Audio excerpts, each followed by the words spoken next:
nossa reunião científica semanal, Departamento de Psiquiatria da Escola Paulista de Medicina, diretamente do auditório do CAISM Vila Mariana, sede atual do Departamento de Psiquiatria da Unifesp. De primeira mão, gostaríamos de agradecer aos laboratórios FQM e Cristália por nos ajudarem a transmitir essas aulas para todo o país, né, para os residentes, para outros profissionais que querem aprender mais na área da saúde mental. E hoje nós vamos ter uma pessoa muito importante, muito interessante, que eu já gostaria de agradecer, que é a professora Ana Cristina Gales. Professora Ana Cristina, ela é professora associada da disciplina de infectologia da Escola Paulista de Medicina, Unifesp. Ela é a coordenadora da pós-graduação em infectologia, também da Unifesp, pesquisadora 1A, nessa área, né, que precisa ter um currículo muito bom, né? E é membro do comitê do Global Antibiotic Research and Development Partnership. Ana, super legal você ter vindo, e ela vai falar de um assunto extremamente intrigante, moderno, né, que nós vimos aí o artigo que saiu na Nature recentemente, e aí decidimos pedir ajuda dos nossos amigos da infectologia para que pudessem falar sobre o uso de antidepressivos e seu impacto na resistência microbiana. Ana, obrigado. Por favor. Eu queria agradecer, né, pela oportunidade. Eu, na verdade, trabalho com resistência bacteriana e eu rever o assunto, na verdade, foi uma oportunidade que eu tive de aprender. Então, eu queria agradecer por isso.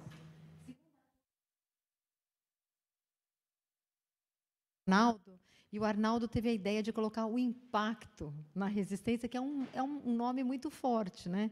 Você falar qual é o impacto do uso de antidepressivo na resistência. Na realidade, a gente não tem essa ideia, essa dimensão. Então, eu vou poder falar dos trabalhos que têm sido publicados na área em relação a isso. Então, aqui estão os meus conflitos de interesse. E aqui, como eu tentei imaginar essa aula? Eu tentei, primeiro, tentar mostrar para vocês que a resistência antimicrobiana, nem sempre eu tenho oportunidade de estar falando com um público que é de psiquiatras, né? Que é de pessoas de saúde mental. Então, eu quis falar para vocês qual é o impacto da resistência antimicrobiana na saúde pública. Depois, eu queria dizer para vocês quais são os patógenos prioritários para a Organização Mundial da Saúde, tanto para a pesquisa de métodos diagnósticos e de novos antimicrobianos. Fazer os patógenos, quais são os patógenos mais importantes que a gente encontra no cenário brasileiro, que causam preocupação para nós no ambiente hospitalar, e antidepressivos, né? Então, nos antidepressivos, eu tentei buscar quais seriam, mostrar para vocês que ele pode ter atividade antimicrobiana in vitro, que eles podem ter efeito na microbiota intestinal, e isso eu não vou entrar em detalhes, porque isso em si só seria uma aula só disso. E tentei falar com a relação de um fenômeno de persistência, e quais seriam o potencial de você transferir genes de resistência via transferência de plasmídios. Então, assim, eu vou trocar todos esses assuntos que eu vou estar tocando aqui na aula de hoje, eles vão estar sendo tocados de maneira muito superficial, porque cada item desses daria uma aula por si só. Então, aqui, eu acho que é o efeito da penicilina. Quem viu, né, essa fotografia, ela era preto e branco e ela foi colorida posteriormente.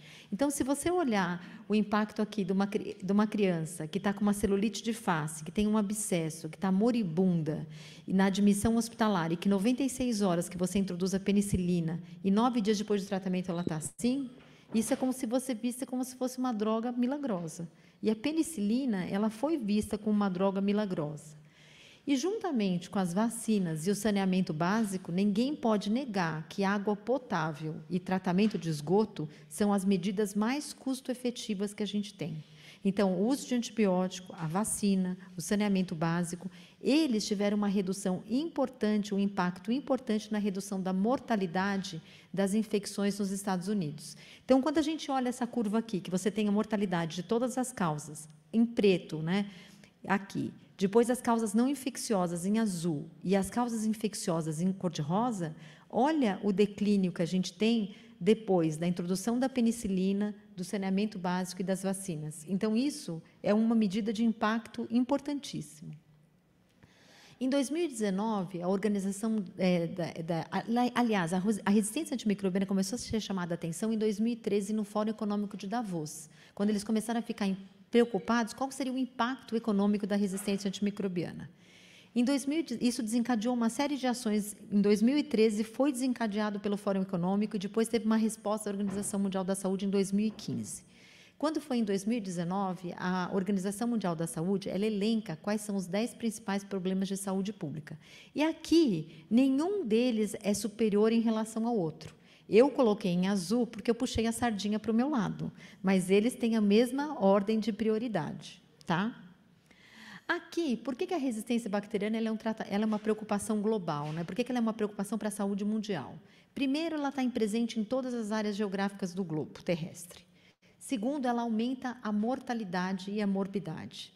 Ela vai causar um impacto, porque que acontece? Quando eu tenho um paciente com uma infecção resistente, eu tenho mais dificuldade para acertar a minha terapia empírica, e quando eu tenho mais dificuldade para acertar a terapia empírica, eu tenho um tempo de demora, de resposta. Enquanto eu demorei para responder, eu aumentei a mortalidade desse paciente, mas eu também aumentei a chance dele transmitir essa bactéria resistente para outros pacientes via mão de profissionais de saúde. Quando eu tenho transplante, quimioterapia, quando eu tenho qualquer infecção de prótese, substituição colocação de prótese ou órtese, eu dependo de antibiótico para poder fazer esses tratamentos. E quando eu tenho resistência antimicrobiana, eu impacto o tratamento dessas doenças. Outra coisa que eu não sei se vocês lembram, lógico que vocês não é áreas assim, a gente às vezes quando tem a descrição de um mecanismo de resistência, existe um turismo médico muito importante da Inglaterra para a Índia. E quando teve a descrição de um mecanismo de resistência, isso impactou a ida de turismo médico. Teve uma época que teve um surto de uma E. coli, que ela era patogênica, mas ela também tinha um gene de resistência, que eles acusaram os pepinos da Espanha. E aí eles jogaram toda a produção de pepino, e depois não era o pepino da Espanha. E aí eles tiveram que ressarcir a Espanha. Então, assim, isso tem um impacto. Por exemplo, se a gente tem, quando tem a disseminação de enzimas que destroem beta-lactâmico, eles tentam acusar o frango do Brasil, porque o Brasil é um dos maiores exportadores de frango do mundo. Então, isso tem um impacto importantíssimo para a economia mundial. E aí, desculpa, acho que pulou um slide. Esse slide aqui, não sei por que não está passando, mas eu conto para vocês. O David Cameron, ele encomendou, quando ele era primeiro-ministro da Inglaterra, ele encomendou o Jim O'Neill para fazer um relatório de qual era o impacto da resistência. Ele queria saber qual era a carga de doença. E aí, o Jim O'Neill era o economista que colocou aquela sigla BRICS. A BRICS é ele que cunhou. Então, ele tinha um grupo de experts em economia, de saúde humana, e ele tentou estimar qual seria o impacto da resistência bacteriana. E aí, ele estimou, naquela época, que teria 700 mil mortes causadas por bactéria resistente no mundo, que se eu não fizesse nada em 2014, 2016, quando foi feito esse relatório, quando chegasse em 2050, eu ia ter, esse seria o número, mais de 10 milhões de mortes causadas por resistência bacteriana. Tá? E que as regiões que seriam mais afetadas seriam aquelas menos desenvolvidas, que seriam a África, entendeu? E o Sudeste Asiático. Isso é um modelo matemático que ele estimou. E ele também estimou qual seria a perda do PIB mundial. E ele viu que seria 100,2 trilhões de dólares em perda de economia se a gente não fizesse nada. Eu espero que o Jim O'Neill esteja errado. Era a mesma coisa quando tinha o número de AIDS, de pacientes com AIDS no ano 2000. Né? Como a gente tomou uma atitude, a epidemia chegou muito menos grave do que a gente estimou em 2000. E é assim que a gente espera que também aconteça com a resistência bacteriana.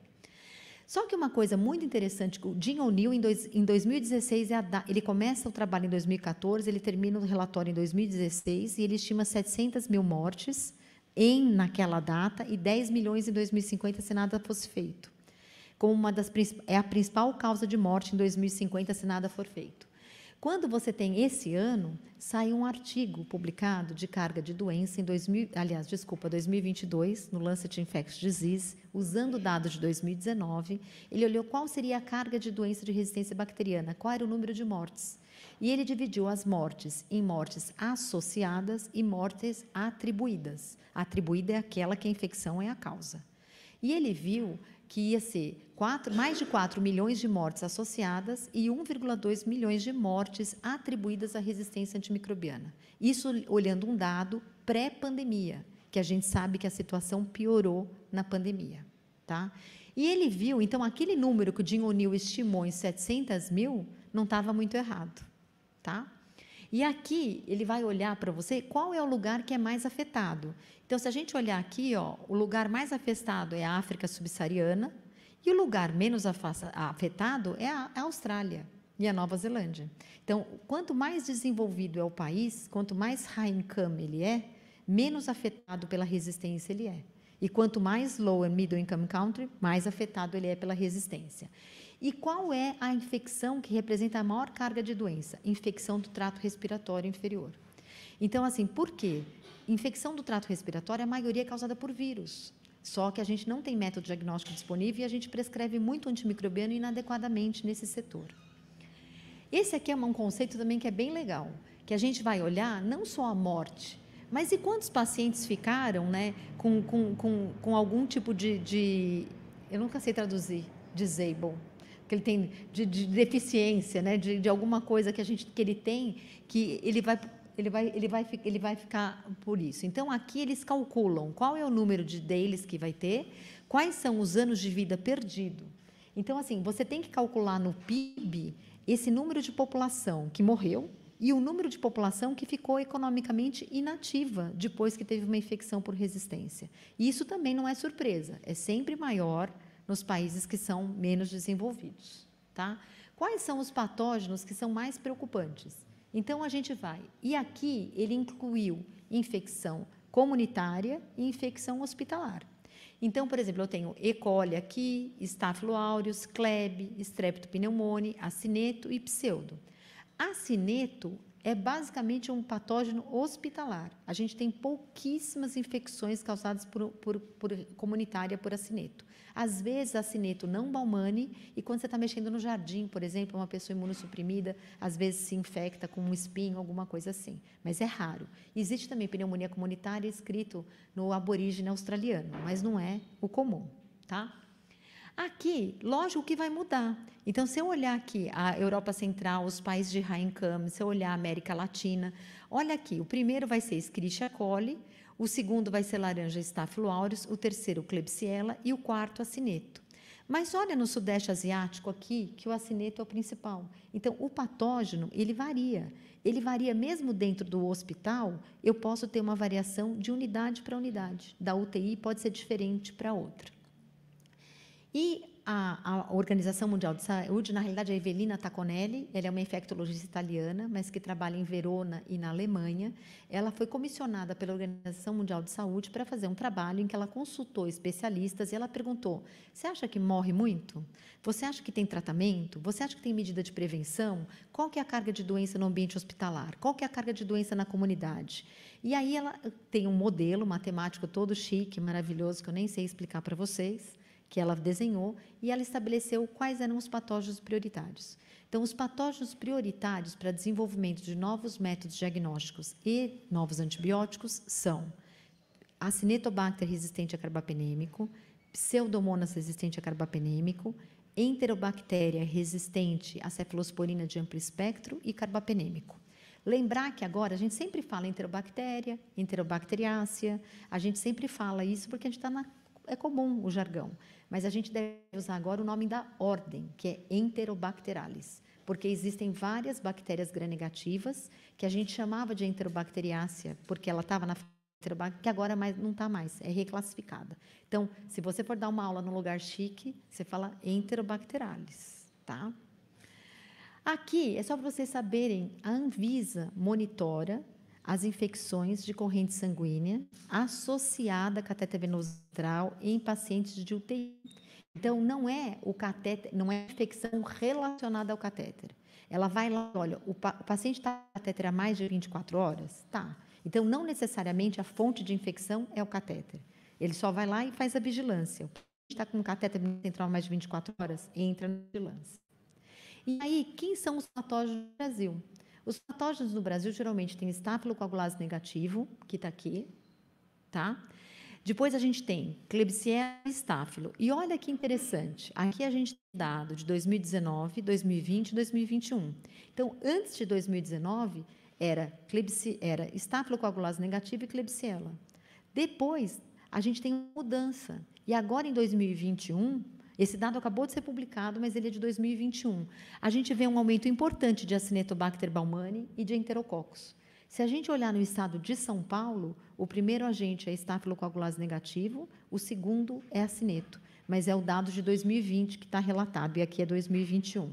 Então, assim, lembrar que isso são os patógenos que a gente encontra em UTI. Aqui, as nossas taxas de resistência a carbapenêmicos. Eu não sei se vocês são muito jovens, mas quando eu era mais nova, quando eu era interna, quando eu tinha assim, uma infecção que você não conseguia tratar de jeito nenhum, você prescrevia carbapenem, que era imipenem, meropenem, era o que você dava para o paciente quando tinha uma suspeita de uma infecção gram-negativa. E hoje em dia, as nossas taxas de resistência, elas são absurdamente altas. A gente só tem parâmetro para Grécia, Itália e Sudeste Asiático. É vergonhoso. Então, se vocês olharem o dado da Anvisa, a gente tem 67,3% de resistência notificada à Klebsiella, a gente tem 28% dos Enterobacters, acineto, quase 90%. Outro dia eu entrei no Hospital São Paulo e fiz uma piadinha para o residente, falou, essa mulher é louca, né? Eu cheguei lá e perguntei para ele assim, você sabe qual que é a taxa de resistência a Acinetobacter aqui no Hospital São Paulo? Ele, muito timidamente, ele olhou para mim, ele tentou olhar meu crachá, né, para saber quem eu era. Ele falou assim, 40%. É 80%, é o dobro do que a pessoa imagina. Tá? Esses dados estão disponíveis na intranet, mas nem sempre as pessoas consultam. Então, isso aqui eu só quero mostrar uma coisa, porque depois eu vou fazer um link lá na frente com o antidepressivo. Quando a gente tem escrito BLA, é um gene que codifica beta-lactamase. Então, BLA é beta-lactamase, que é o principal mecanismo de resistência a antibiótico beta-lactâmico em gram-negativo.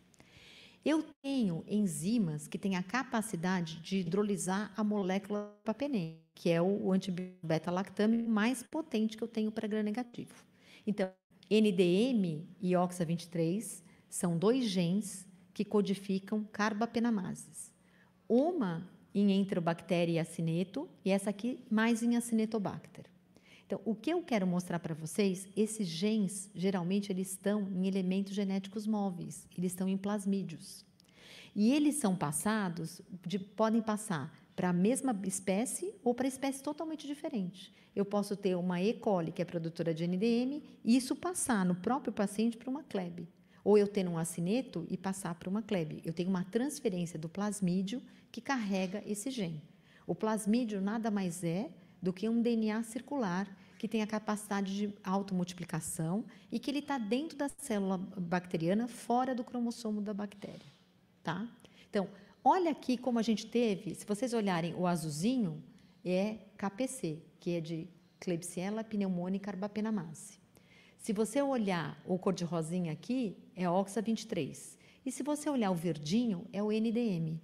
Então, durante a pandemia, a gente teve um aumento importante das infecções causadas por enterobactérias produtoras de carbapenamase. Esse é um dado brasileiro, tá? Então, isso é que eu estou chegando no antidepressivo, tem paciência que eu vou chegar lá. Aí aqui, quando a gente fala de resistência, a resistência, ela existe na natureza. Eu não tenho como falar que eu vou prevenir o surgimento de uma bactéria resistente, porque ela já existe. Então, eu tenho a resistência bacteriana presente em locais remotos, em população indígena sem exposição a antimicrobiano. Então, ela é um fenômeno natural e impossível de ser prevenido 100%, porque ela já existe na natureza. Um conceito importante, como ela já existe, antes do antigráfico aqui, eu tenho várias classes de antimicrobianos, a data da descoberta, a data do clínico uso e a data da resistência. Se vocês olharem aqui, por exemplo, o macrolídeo, a data da descrição da resistência é do mesmo ano dele colocado no mercado. Então, a bactéria resistente já existe. Quando eu lanço o antibiótico, eu seleciono essa bactéria resistente, tá? Mas eu não previno. E por que é importante? Só vou falar aqui dos mecanismos muito sucintamente para vocês depois entenderem aonde o antidepressivo age. Então, quando eu tenho aqui é uma célula bacteriana de gram negativo. Aqui eu vou ter, como é que se eu tenho um antibiótico que tem uma carga lipofílica, ele atravessa a membrana. Se ele é hidrofílico, ele tem que utilizar um canal específico. Os beta-lactâmicos, por exemplo, são hidrofílicos. Então, para entrar dentro da célula, eles se utilizam de uma proteína de membrana externa chamada porina. Então, para entrar, o lactâmico ele vai entrar por aqui. Se eu tenho alteração da porina, eu já tenho uma dificuldade de entrada do antibiótico na célula. Aqui, o antibiótico, ele vai para alcançar o alvo dele, que é a proteína ligadora de penicilina, que eu também não quero ser chata e ficar entrando em detalhes, mas para ele alcançar o alvo, ele tem que atravessar o espaço periplásmico. E quando ele atravessa o espaço periplásmico, ele encontra a beta-lactamase. E a beta-lactamase vai lá e destrói o anel beta-lactâmico. Quando aqui, eu tenho bomba de fluxo, e presta atenção na bomba de fluxo. A bomba de fluxo, ela geralmente em gram negativo, ela tem 3 componentes, ela tem uma proteína de membrana externa, ela tem a bomba que está aqui na membrana celular interna e ela tem uma proteína que liga as duas. O antibiótico, ele entra dentro da célula e é colocado para fora. E aqui é importante, porque os antidepressivos, eles vão estar agindo em porina e em bomba de fluxo, tá? Então, esse é o mecanismo que eu queria mostrar. Lógico que tem alteração de PBP, tem várias coisas. E o que assusta na bomba de fluxo é que a maioria das bombas de fluxo está no cromossomo da bactéria. A bactéria tem a bomba lá. E o dia que ela for estimulada a usar, ela vai usar e vai colocar para fora a substância para fora dela. Quando a gente fala de resistência, a gente sempre fala do uso de antimicrobianos como sendo vilão. Né? Tanto o uso de antimicrobianos, selecionando bactéria resistente, tanto no animal quanto no humano. Tem aqui um gráfico que mostra que quanto mais eu uso penicilina, maior é a taxa de resistência em Streptopneumoniae. Isso é só para ilustrar. Então, o uso de antimicrobiano, independente, eu uso na agricultura, na bananeira, para não dar praga. Eu tenho praga no cítrico da Flórida, eu jogo o streptomicina no pé de laranja. Então, eu tenho uso de antimicrobiano em vários setores. E o uso de antimicrobianos, como eu falei para vocês, é onde faz mais pressão seletiva. Entretanto, e eu vou depois mostrar um outro slide para vocês, em que vocês vão ver que não necessariamente o consumo de antimicrobiano está associado à resistência, porque existem outras substâncias que também têm papel na aquisição de resistência, entre eles metformina, anti-inflamatório, antidepressivo. Então, eu tenho outro uso de outras substâncias que vão impactar a resistência. E isso aqui é importante eu mostrar para vocês têm que entender. Porque o antidepressivo, ele vai fazer aumentar a conjugação e a transformação. E quando eu mostrar para vocês conjugação e transformação, vocês têm que entender o que é conjugação e transformação. Então, aqui, por exemplo, quando eu tenho uma bactéria resistente, o antibiótico, ele mata a população sensível, fica resistente. A resistente se multiplica e eu posso passar essa resistência da bactéria mãe para a bactéria filha. Isso é transmissão vertical. Mas eu posso fazer a transmissão horizontal, de uma bactéria de espécie até distinta para outra. E como é que eu faço essa transmissão horizontal? Via elementos genéticos móveis. Quem são? Né? Então, eu posso ter, ou por conjugação, eu tenho um contato de uma bactéria com outra, forma um polissexual, forma uma ponte, e esse plasmídio passa, isso é conjugação. Eu posso ter um bacteriófago, que é um vírus que infecta a bactéria, ele adquire o gene de resistência de uma bactéria e passa para outra, isso é transdução. Ou eu posso ter a transformação. A bactéria, eu posso ter a aquisição de DNA exógeno, que ele vai ser incorporado por recombinação homóloga numa bactéria sensível. Então, por que eu estou falando de transformação e conjugação? Porque o antidepressivo aumenta a taxa de conjugação e de transformação, tá? Então, por isso que eu expliquei para vocês. Aqui, Isso não é novidade. A gente sabe que, por exemplo, quando eu tenho concentração de quinolona, e a quinolona, por exemplo, se eu tenho um gene de plasmídio que é QNR, eu aumento a conjugação. Desculpa, falei errado. Quando eu tenho ciprofloxacina e a bactéria sente que está morrendo por causa da ciprofloxacina, ela aumenta a taxa de conjugação e de transformação. Esse é o slide que eu falei para vocês. Que aqui você tem uso de antibiótico por per capita e aqui a porcentagem de resistência. E você está vendo que em alguns lugares a taxa de uso de antibiótico é até menor que você tem, por exemplo, na América do Norte. Esse é um estudo que fala E. coli e resistência terceira geração, que eu só coloquei aqui como exemplo. Mas não necessariamente o uso de antimicrobianos vai estar relacionado à taxa de resistência. E aqui a gente começa os antidepressivos. Então, eu não quero ensinar o Padre Nosso ao Vigário. Eu só coloquei aqui um alerta, né, que vocês estão cansados de saber que o uso de antidepressivo aumentou muito, tem aumentado assustadoramente. Depois eu até queria ouvir a opinião de vocês, né? Mas esse aqui é um dado de um jornal no Reino Unido, mostrando que o consumo de antidepressivo aumentou muito na Inglaterra. Então, aqui eles olham que de 2015 a 2016, eles tinham 61,9 milhões, e eles passaram por um consumo entre 2021 e 2022 de 83,438 mil.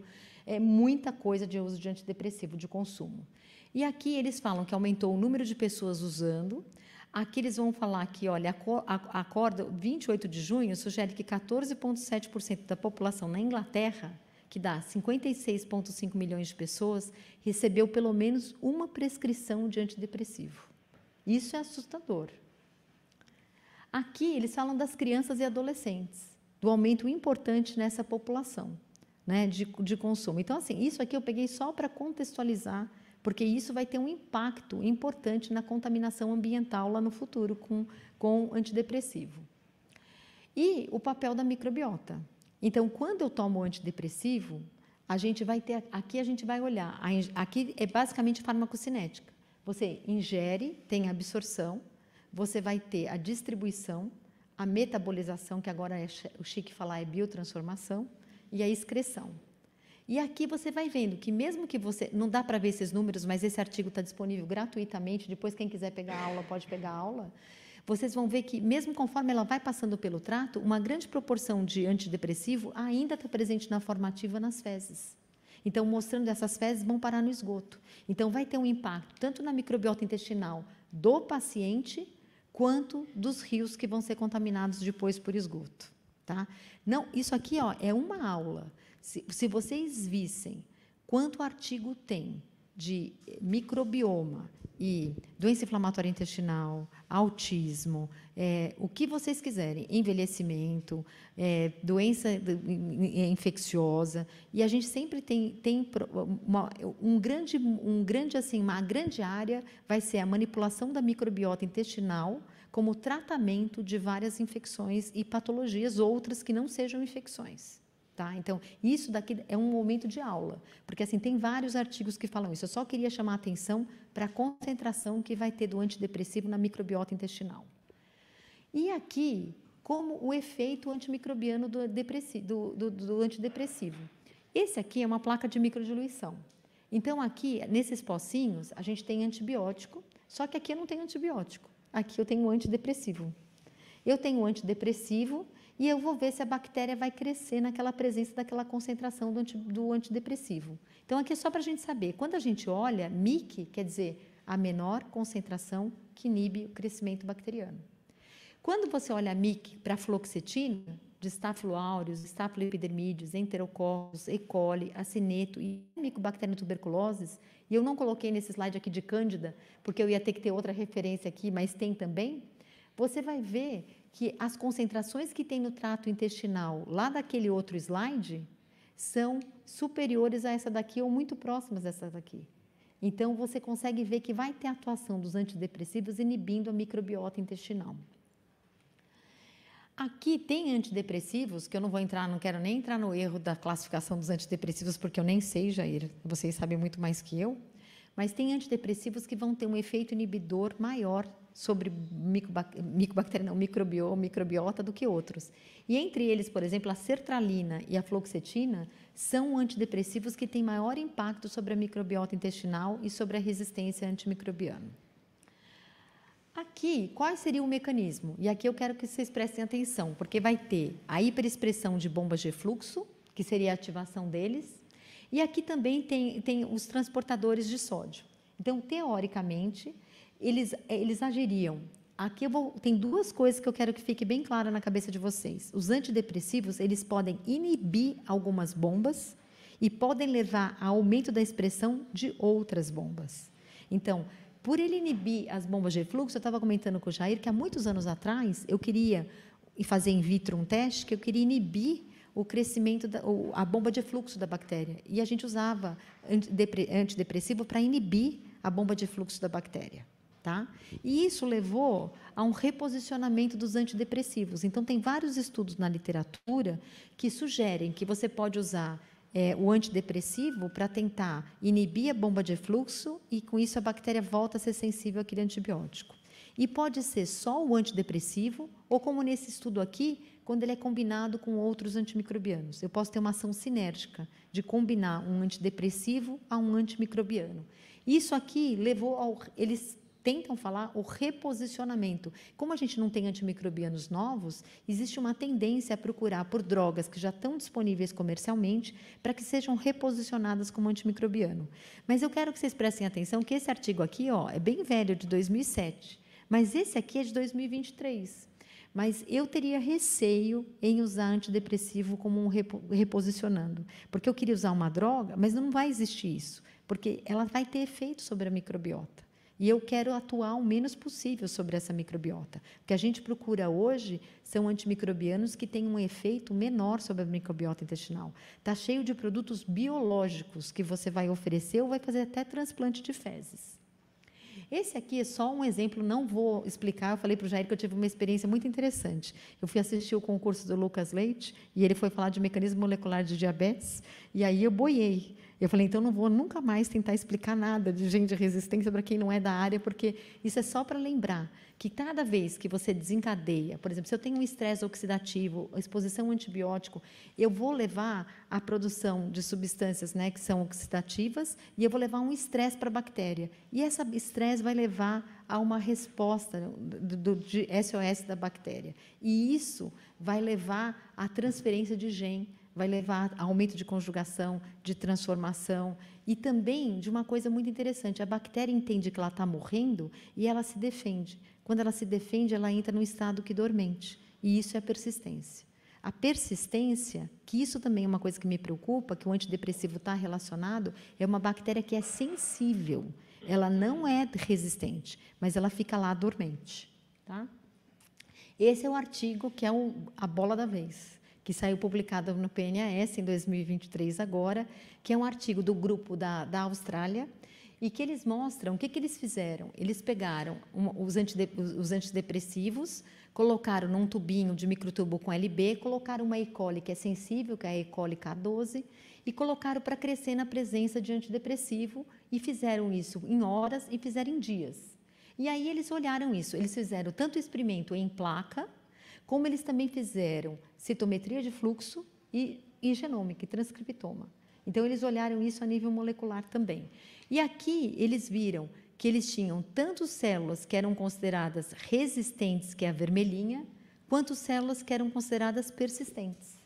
Tá? Lembra que a persistente é aquela que eu não vou conseguir matar, ela vai ficar lá. E um dia ela pode ressurgir e ter uma recaída da minha infecção. Tá? Esse aqui também não quero só que vocês olhem uma linha. Está vendo aqui em cima? Olha a ciprofloxacina. Ele foi olhando em dias qual era a concentração inibitória mínima para vários antibióticos. E aqui ele olhou para a ciprofloxacina. Vocês conseguem ver quanto aumentou, dobrou, a gente coloca em fold, que é assim, quando você olha o aumento da MIC, você olha de 1 para 2 é twofold, de 2 para 4 é fourfold. Então, eles vão olhando isso. E eles não precisa saber isso, mas precisa saber, olha a curva, como aumentou a MIC após a exposição com antidepressivo. Aqui, ele olhou e ele viu que era um estresse oxidativo. Então, aqui ele fez essa coisa bonita, que ele fez o sequenciamento e depois ele fez a transcriptoma e ele olhou a expressão do gene, ele fez como se fosse aqui um heat map. E aqui, ele vai olhando, ele fez do ponto de vista molecular, que também não vou entrar em detalhes. E ele olhou aqui as bombas de fluxo. Então, a CRAB, por exemplo, a CRF, a CRAB, elas são comuns em artéria, OMP-A, OMP-C, OMP-F, e ele mostrou que também existia a hiperexpressão de bombas de fluxo. Não só isso, ele também mostrou que tinha um aumento da conjugação e da transformação. E aqui ele propôs um mecanismo que eu vou olhar, que eu vou mostrar depois, mas que o antidepressivo levaria a uma alteração da proteína de membrana externa, por isso que eu mandei prestar atenção na porina, também levaria a uma resposta de estresse e a hiperexpressão de bombas de fluxo. Esse aqui é só para mostrar o poder da transferência de plasmídio por transformação após exposição à fluoxetina, duloxetina. E se você olhar esse talopram e esses outros aqui, ó, é menos. Mas a fluoxetina e a duloxetina e a sertralina, elas facilitam mais essa transferência de gene por transformação. Aqui é a mesma coisa, só que eles têm um heatmap mostrando que tem a geração de espécies de oxigênio reativas, só mostrando isso do ponto de vista molecular. Aqui é o experimento que eles mostram para mostrar que também tem conjugação, e a fluoxetina que está aqui, depois é a duloxetina e a sertralina, e aqui nesse estudo tem um pouquinho diferente, porque ele mostra que a bupropiona também tem mas assim, é só para mostrar isso. E aqui é o mecanismo que eles vão falar, que os antidepressivos, eles induzem a produção de espécies reativas de oxigênio, desencadeiam a resposta SOS, aumenta a permeabilidade da membrana, regula positivamente a expressão de genes que vão ser responsáveis tanto por conjugação quanto pela aquisição. A aquisição de DNA exógeno, quando eu altero a permeabilidade da membrana externa, eu facilito a aquisição de genes de resistência. Esse aqui é um mecanismo super complexo, tudo que eu expliquei até aqui. Eu falei bem rápido, porque eu acho que é importante a mensagem que fique para vocês. Se vocês quiserem, eu tenho todos os artigos, a aula pode passar para vocês, mas eu estou à disposição depois para tirar. Eu só quero comentar isso. Esse foi um estudo super legal, que eles olharam qual era a contaminação de rios do mundo inteiro com substâncias, desde metformina até outras substâncias. Se vocês olharem aqui, ó, olha o número 1, carbamazepina. Depois da carbamazepina, tinha metformina, cafeína, gabapentina, trimetoprim, nicotina, e aí vai. E aqui a gente tem a desvelafloxina, tem a velafloxina, né, que fala? Eu sempre falo errado. E aqui também tem aqui depois você vai olhando, tem antidepressivo na água. E o citalopram, ele varia de lugar para lugar. Eu até fiquei surpreso que não tinha na América Latina, né? Tá. Mas a gente olha que é a América do Norte, que é a América. Você olha aqui na África, a gente tem Cipro, aqui, mas se você olhar, o citalopram está aqui em verdinho. O citalopram na Europa, citalopram na América do Norte, aqui no nosso não aparece, tá? Mas existe contaminação dos corpos d'água com antidepressivo. E aí eu queria fazer uma pergunta para vocês, né? A gente tem o programa de gerenciamento de uso de antimicrobianos, que é chamado de Antimicrobial Stewardship, que é o nome mais chique em inglês, né? A Anvisa tinha uma diretriz de gerenciamento dos antimicrobianos que ninguém acessava. Quando ela mudou o nome para Antimicrobial Stewardship, o número de acessos estourou. Então, existe um programa de Antimicrobial Stewardship dentro do hospital, fora do hospital, na comunidade, existe agora dentro da medicina veterinária para fazer o uso adequado de antimicrobiano. E eu pergunto para vocês, será que a gente não tinha que ter um antimicrobial stewardship? Não antimicrobial, mas um antidepressivo stewardship?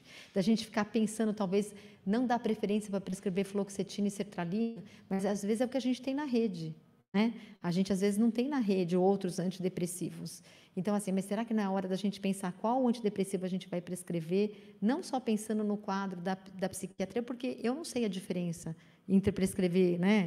Eu sei que um que dá menos reação adversa, mas eu não tenho expertise para saber qual é o melhor. Mas talvez pensar, levar para o psiquiatra e pensar que esses antidepressivos talvez tenham esse impacto, né? Que eu acho que é uma coisa muito importante. Esse é só para vocês saberem que em 2013 teve o Fórum de Davos, 2015 teve um plano de ação global. Estou acabando, Jair. Que hora estou atrasada? Ó, esse aqui é o Plano Nacional de Combate à Resistência sobre o âmbito da saúde única. Esse aqui, ele é um plano que foi de 2018 a 2022, várias ações foram realizadas, Mas a gente não tem um programa nacional de controle de resistência ou de combate à resistência. A gente tem um programa de imunização, a gente tem um programa de EST, hepatite AIDS, a gente tem um programa de tuberculose, mas a gente não tem programa. Então, toda vez que eu falo de resistência, eu bato na tecla que a gente precisa de um programa, porque só se tiver o programa é que a gente vai ter dinheiro para subsidiar as ações do plano. Então, a gente precisa desse suporte, né? Lembrar que a interface da resistência bacteriana, epidemiologicamente, é uma epidemiologia complexa.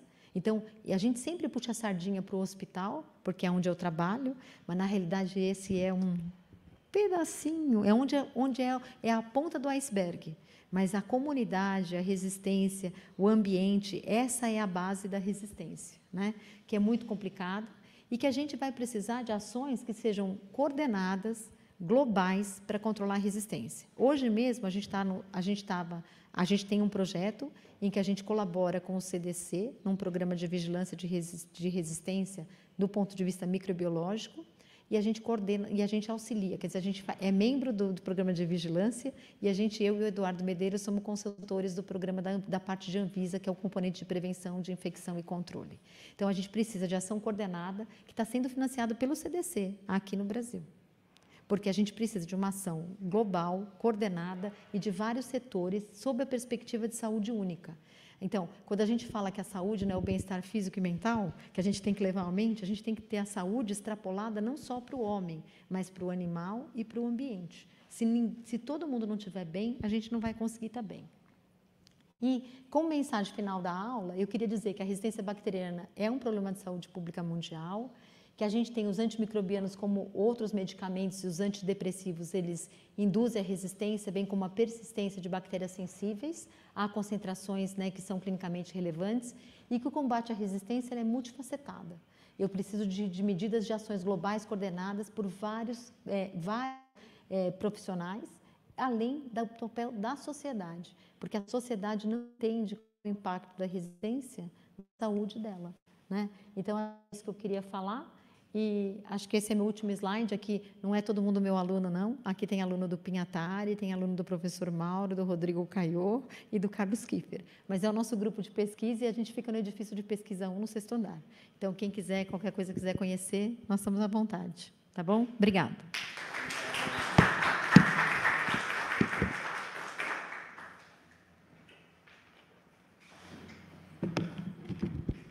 Obrigado, Ana. Isso chama a atenção de quão importante é acompanharmos a literatura, não é? E como, incrivelmente, como as coisas vão mudando, não é, Ana? E você acredita que isso pode ter realmente um impacto na mudança de prescrições, por exemplo, de antidepressivos no nível global? Eu acho que sim, eu acho que a gente tem que discutir, eu acho que a saúde mental nunca teve em tanta evidência, né? Eu estava olhando o JAMA Clinical Reviews agora, o Author Review, saiu essa semana sobre o número de consultas, né, em emergência nos Estados Unidos, como aumentou em relação à saúde mental. Então, assim, eu acho que nunca a gente teve numa situação em que a saúde mental talvez tenha chamado tanta atenção, pelo menos eu percebo isso, e eu acho que as pessoas talvez não tenham tão ligadas que a resistência antimicrobiana é um problema e que o antidepressivo pode impactar. Eu não sei dizer o quanto impacta, porque a gente não tem no Brasil nenhum dado de carga de doença, quanto mais o impacto que o antidepressivo vai representar, porque também é muito difícil você desenhar um estudo que você vai separar qual é o impacto do antidepressivo, estou falando em estudos populacionais, né, e não da metformina ou de uma outra substância. Mas eu acho que a gente deve estar atento para olhar isso, e esse ponto de vista, se eu tiver a possibilidade de não prescrever sertralina ou fluoxetina e dar para outro antidepressivo, se do ponto de vista psiquiátrico eu conseguir fazer isso, lembrar que a fluoxetina e a sertralina são as que têm mais impacto, né? Não quero dizer que está contraindicada, só quero dizer, se puder lembrar disso, vai ser bom. Não, acho que é importante.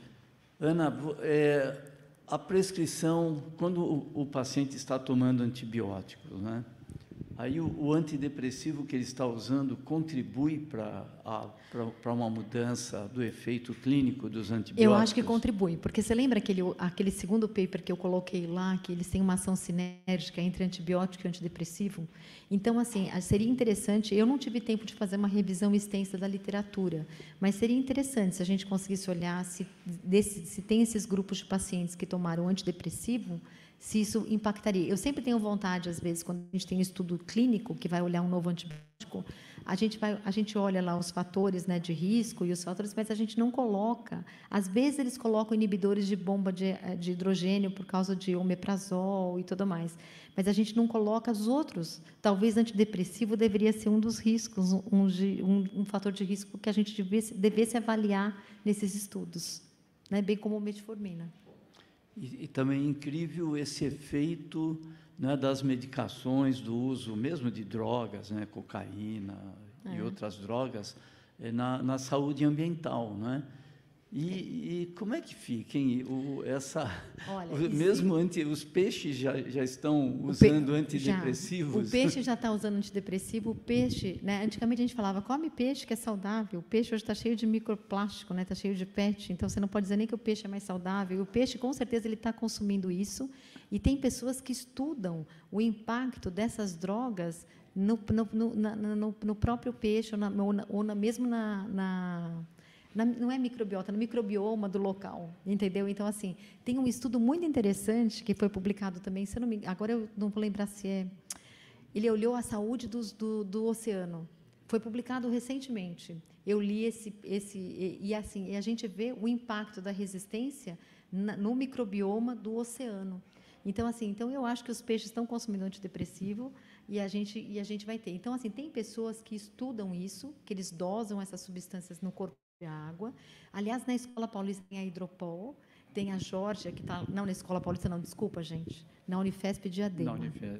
Na Unifesp Diadema tem a Geórgia, que está coordenando a Hidropol. Então, eles têm relatórios de substâncias que estão no corpo de água, né, na represa, por exemplo, e a gente está tentando buscar por pessoas por métodos que a gente consiga fazer a remoção dessas substâncias da água e que a gente consiga fazer a remoção da bactéria e do agente de resistência. Então, tem pessoas que são linhas de pesquisa só nisso. Então, tem gente que, às vezes, usa resíduo de fibra de café, tem ideias inovadoras, tem gente que está usando energia solar, passa o esgoto do hospital por placas que vão receber radiação UV. Então, assim, a gente tem que buscar por métodos alternativos, né? E é isso. Então, assim, às vezes eu também fico preocupada, porque lógico que eu quero que a pessoa tenha saúde mental, mas às vezes eu vejo as pessoas assim, elas acham que tudo elas resolvem com remédio, né? E às vezes nem tudo resolve com remédio. Isso aí. Vamos abrir, pessoal. Professor Miguel. Bom, antes de mais nada, obrigado pela excelente apresentação. Foi um pouquinho corrida, eu perdi um pouco das coisas que você falou, por isso talvez eu tenha uma pergunta aqui. Bom, eu ia fazer um comentário que até o Diego Oliva colocou aqui no chat, que a gente já verifica em outras áreas quando se estuda questões relacionadas a antidepressivos, né? O Diego Oliva pôs aqui, né? Poderia haver um viés mais utilizados e com mais estudos. Vê isso muitas vezes relacionado em outras áreas, porque a fluoxetina talvez seja um antidepressivo que seja mais estudado com relação a um monte de outras coisas. Eu acho que nesse caso não, porque nesses estudos eles compararam. Entendeu? Então, assim, se eu fosse fazer estudo populacional, pode ser que eu tivesse esse viés, porque é o antidepressivo mais utilizado. Mas, quando eu olho esses estudos in vitro, eles usaram os outros antidepressivos. E, quando você compara o impacto dela na MIC, quando você compara, elas são maiores. Então, esses estudos, eles são in vitro. Então, eu acho que lá eles comparam os outros antidepressivos, né? Se a gente quiser, a gente pode voltar no slide. Então, se a gente fizesse um estudo populacional, eu acredito que poderia ter esse viés. Mas aqui são estudos in vitro, e eles comparam os antidepressivos lado a lado. Não, então, aí isso me leva à pergunta que eu queria fazer, que é a seguinte, né? Primeiro, assim, como foi relativamente rápida a sua apresentação, não ficou muito claro para mim quando você fala a gente devesse evitar, do ponto de vista da questão da resistência antimicrobiana, o uso de fluoxetina e sertralina, eu não sei em favor de quais outros tipos de antidepressivos, né? Começo de conversa. Aí, assim, o que eu quero perguntar é o seguinte: a gente conhece a respeito do que diz respeito ao que nos interessa, que é as alterações nas concentrações de neurotransmissores, eventualmente ação em outro tipo de locus indesejável que responde por efeitos colaterais. Mas, assim, para mim, não fica muito claro assim, que tipo de mecanismo de ação diferenciaria os antidepressivos a ponto de ter impactos diferentes na questão da resistência bacteriana. Eu posso voltar no slide para mostrar? Por favor. Deixa eu voltar aqui. Miguel, quero deixar bem claro, eu prescrevo muita fluoxetina, porque tem na UBS, e eu uso fluoxetina. Eu não quero dizer a respeito da indicação psiquiátrica, que eu não sou capaz de dizer se fluoxetina é ruim. O psiquiatra tem que prescrever o que ele acha que tem que prescrever. Se for possível, do ponto de vista psiquiátrico, pensar no impacto da resistência, será ótimo. Se isso é um dos 10 coisas que a gente pensa, né? Ontem eu vi um jargão em inglês ontem que eu achei muito bom. Que medicamento bom é aquele que tem que ser tomado. Entendeu? Então, assim, se você tem que... Só tem fluoxetina, dê fluoxetina. Se você acha que fluoxetina é a melhor indicação, dê a fluoxetina. Se você achar que você tem outras opções, pensa que tem impacto na resistência. Mas, Miguel, quer ver? Vou voltar aqui para você.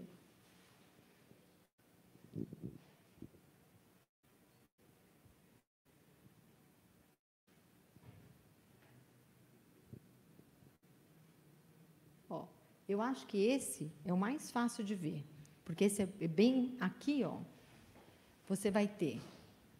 Eles vão... É que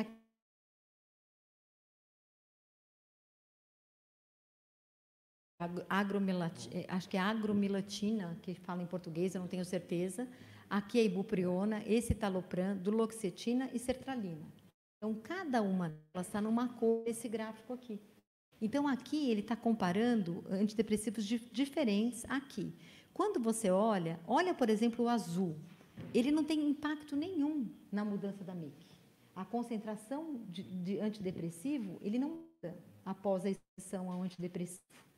Mas se eu pegar aqui e expor ao laranja, olha como ela aumenta. Você está vendo? Indiferente? Então, do ponto de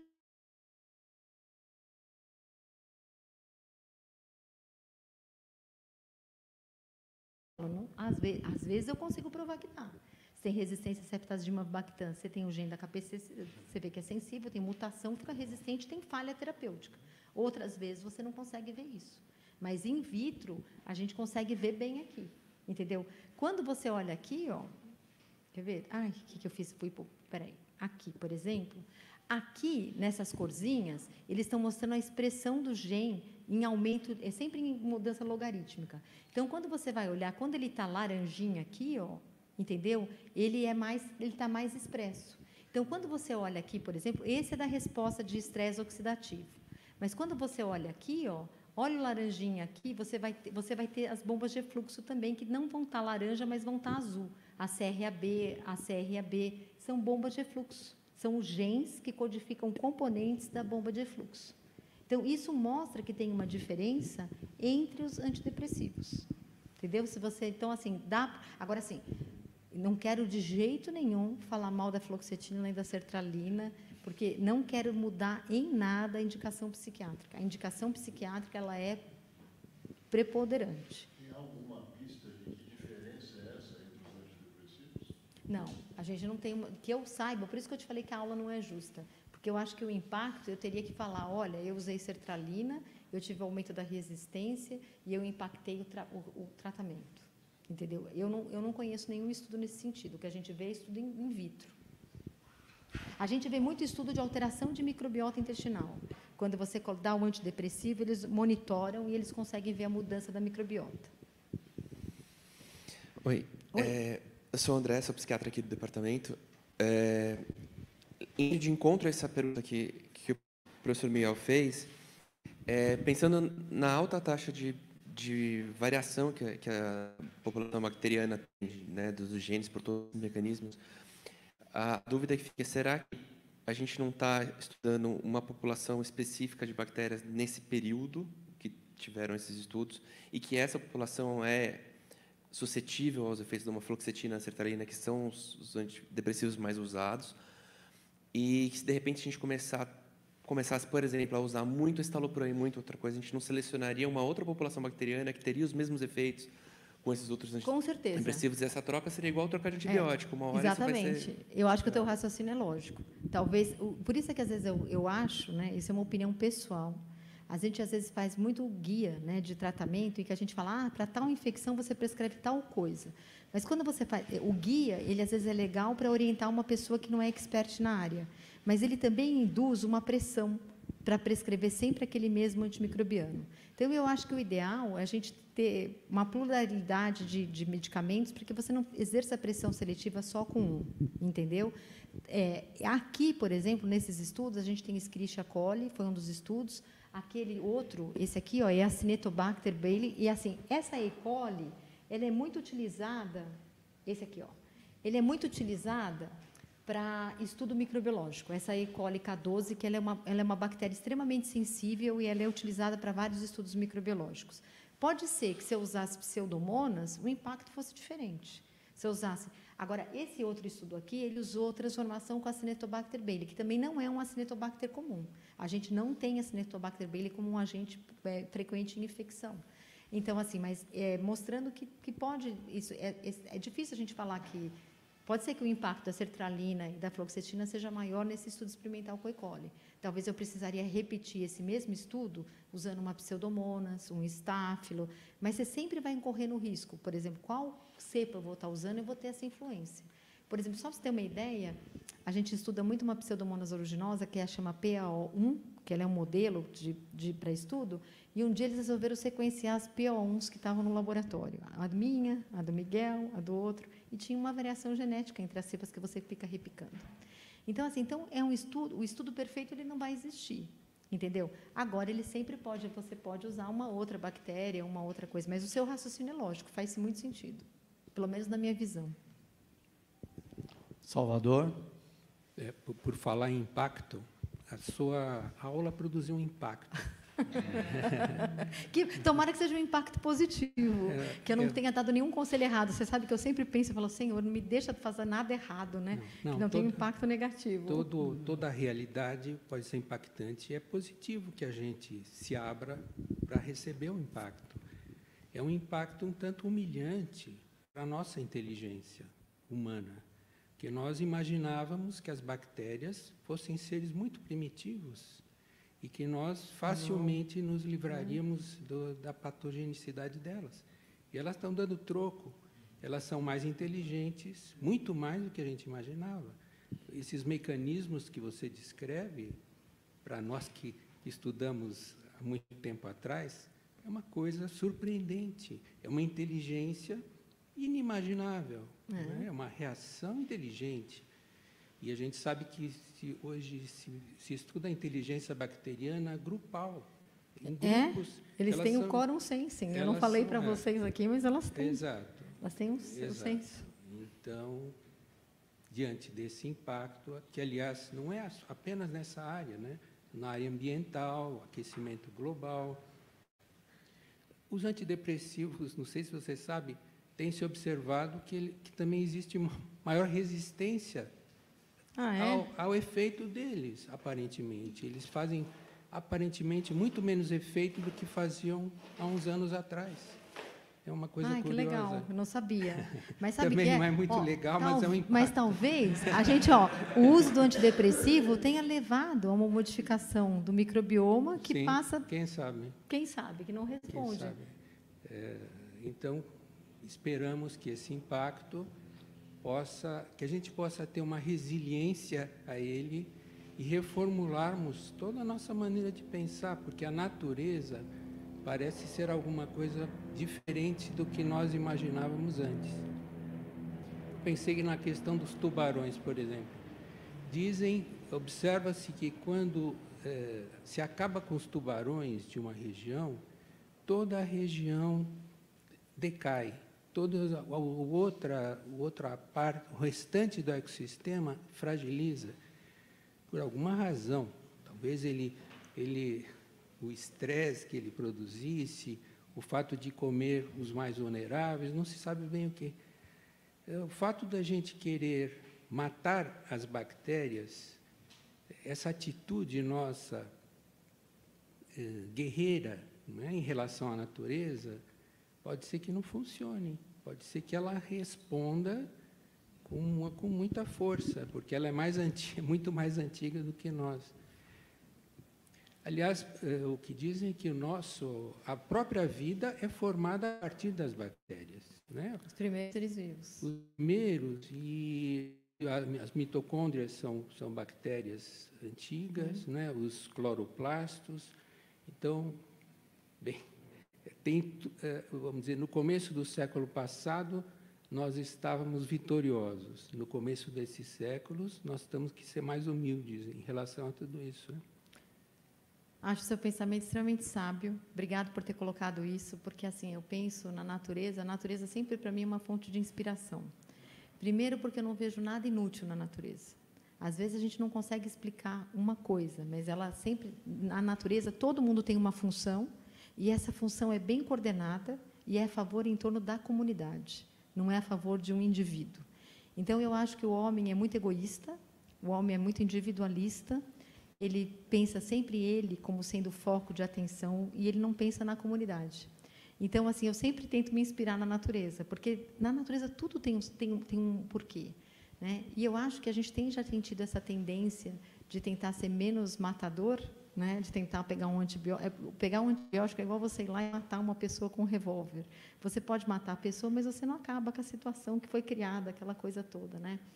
E, às vezes, eu acho que a gente tem muito produto agora biológico que tenta entender qual é a doença, qual é o impacto no microbioma, na microbiota intestinal, porque a gente tem o eixo intestino-cérebro, né? A gente tem produção de neurotransmissor e tudo mais. Então, assim, o impacto disso, eles não querem ensinar isso para vocês, que vocês sabem isso muito melhor que eu, mas assim, eles tentam regular essa desbiose intestinal, tentando voltar ao equilíbrio.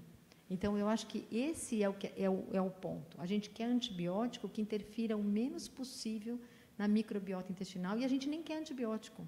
A gente não está tentando usar transplante de fezes para tentar ver se restitui o microbioma, porque quando a gente dá antibiótico, a gente acaba mais desequilíbrio. Entendeu? Então, assim, eu acho que a natureza tem que ser uma fonte de inspiração para o homem, porque nada é inútil, né? A gente tem fonte de comunidade, tem que pensar no bem da comunidade, e nem sempre dinheiro é o que mais importa. Né? Dinheiro é bom, todo mundo gosta, mas não pode ser desse jeito que a gente tem andado. Né? Eu fico preocupadíssima quando eu vejo São Paulo, o boom imobiliário que teve. Onde que nós vamos andar daqui a uns dias? Com tanto de prédio que está tendo em São Paulo. Não? Mas muito bem colocado. Obrigado, Salvador. Obrigado, Ana. Bom dia, eu sou o Vinícius, eu sou R4 da Psicogeriatria. Obrigado pela aula, a gente está um pouco chocado, mas foi muito boa. Deixa eu fazer uma pergunta, assim. Já se tem alguma ideia do que no antidepressivo causa essa resistência na microbiota, no caso? E se seria um efeito de algum, por exemplo, você falou da fluoxetina e sertralina, alguma coisa não é a fluoxetina e a sertralina, elas são as que mais. Mas isso. Mas por serem as que mais, assim, teria alguma coisa na classe, se é algo específico da medicação, e se no futuro, se a gente provando que essa alteração também acontece nos seres humanos, não só in vitro, teria alguma forma de dissociar o efeito terapêutico do efeito da microbiota, assim?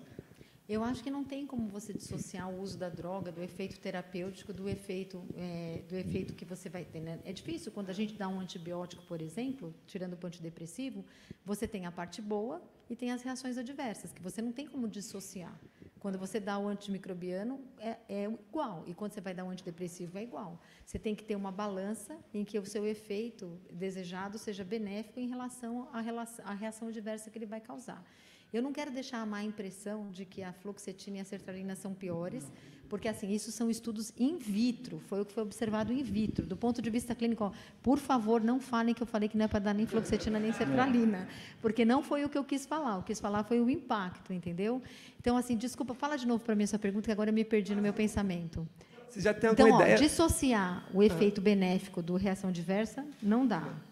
Se vai, para a gente dizer se a gente poderia, se vai ter um impacto, a gente teria que ter estudo mais humano, mais de estudo clínico, para a gente poder depois dizer isso. Eu acho que esses estudos in vitro, lembra que ele altera a permeabilidade da membrana e a bomba de efluxo. Tem algumas bombas de efluxo que ele inibe e outras que ele aumenta a expressão. É isso que você tem que saber. Essa bomba de efluxo, ela está na bactéria e, às vezes, por exemplo, a Neisseria gonorreae, ela coloniza o reto, né, de pacientes que têm relação sexual anal, por exemplo. E aí, como é que ela mantém lá a concentração de bile alta? Ela precisa de uma bomba de efluxo para colocar a bile para fora da célula. Quer dizer, a bomba de efluxo não está lá esperando o antidepressivo ou antibiótico, mas ela está lá para se manter naquele nicho. Então, esse é o impacto que eu posso te falar. O que a gente observou é que ele induz a resposta SOS, ele é um estresse para a bactéria. A bactéria responde com essa resposta, e essa resposta vai levar à persistência, ela vai entrar no estado dormente e ela vai transferir mais os plasmídios dela. Muito obrigado pela resposta, professora. Imagina, eu queria ter uma resposta boa, daquelas que é verdadeira, mas não tenho, entendeu? Mas foi bem esclarecedor, assim. Acho que agora, né, nós estamos na fase de estudos biológicos, não é? Você tem que transferir para estudos clínicos também. O que aconteceu, por exemplo, na questão da Covid, não é? A cloroquina, ela matava o vírus in vitro, mas quando nós começamos a aplicar a cloroquina em humanos, nós percebemos que ela trazia mais riscos do que benefícios, né? Então, quer dizer, eu acho que nós estamos no estágio de compreender o mecanismo neurobiológico e observar que pode haver uma resistência antimicrobiana, não é? Mas agora, muito possivelmente, isso vai ser desenvolvido. O que nós estamos perguntando aqui, já tem várias pessoas perguntando como que eu posso transferir esse resultado neurobiológico em uma testagem clínica, né? Porque certamente nós teremos aí os próximos estudos fazendo essa correlação, né? Mas o que é muito importante também é esse conceito de One Health, né? Percebermos, né, que tudo está interligado, né? A sua doença, a medicação que você toma, o efeito que isso vai ter no meio ambiente, né? E também nos animais, né? Aí nos animais do oceano, por exemplo, né? E é impressionante como o estudo está ligado, né? Quando nós hoje pensarmos, né, em uma determinada situação, de você estudar todo o efeito, né, que isso vai ter. E as bactérias competem com os outros seres, né? Então, o Covid, ele nadou de braçada aí, há 3 anos atrás, eles estavam se achando, né? Porque eles tiraram a gente de circulação, né? E eles foram para Paris, foram para Londres, né? E nós ficamos em casa, né? Mas reflete muito a adaptação biológica, não é? E as mudanças que nós vamos ter no futuro, né? E também muito a ver, não é, no caso do Covid, né, muito possivelmente com os problemas de desmatamento, né, da redução das florestas, e aí vai, né? Então, nós estamos todos interligados, né? E é óbvio que nós aí colocamos, né, eu estava pensando, quando você vê um leão ali praticamente domesticado, né, num parque na África, não era assim, né? Eles reinavam muito mais. Agora eles estão domesticados, quer dizer, sobreviveram os animais que foram domesticados, né? Os cachorros, os gatos, né? Eles conseguiram sobreviver mais do que outras espécies porque eles são nossos amigos, né? Os que eram os inimigos, eles viraram peça de zoológico, né? Então, tem uma mudança ambiental violenta, e é óbvio que todas as medicações que nós utilizamos, elas vão ter um impacto no nosso organismo e vão ter um impacto no ambiente também, né? Então, é impressionante como todos esses fenômenos estão relacionados. Que mais, pessoal? O doutor professor Sérgio Blay mandou cumprimentos pela palestra provocativa. Obrigado, Blay. Alguma pergunta a mais, pessoal? Tá bom, então. Temos aqui que agradecer muito a Ana por essa aula. Foi um prazer. Incrível, não é? Como nós temos percebido a importância da psiquiatria com as outras áreas médicas, não é? Então, a infectologia é hoje uma área... A infectologia tem muito. Não, pois é, não é? Todas as várias doenças infecciosas, não é? Originando depressão e vice-versa, né? Tudo indica que doenças infecciosas na adolescência podem disparar mudanças neuroquímicas importantes e provocar transtornos mentais. Então, isso também é muito novo, né? É algo que a gente pode trazer aqui. E a relação que tem aí, HIV, não é? Tuberculose, hepatite, a hepatite, né? Quando você usa o infliximab, e aí você vai ter depressão, né? Quando tem antibióticos que podem ser utilizados como antidepressivos, né? Então, nós temos aí uma área fantástica, não é? de estudo e de aprendizado, né? E é impressionante como a psiquiatria vai mudando, como a medicina vai mudando, não é? E esse é um ponto muito legal a Ana trazer isso para a gente, porque é algo contemporâneo, impactante, né? Preocupante, né? Mas que nós temos que estar totalmente abertos para essas mudanças, né? Não há dogmas, né? Nós devemos buscar estudar o efeito agora neurobiológico, posteriormente o efeito clínico. É assim que nós avançamos no conhecimento. Então, agradecer muito a palestra brilhante da doutora Ana. Muito obrigada pela oportunidade. Obrigado por estar aqui. Obrigado, Ana. Obrigada.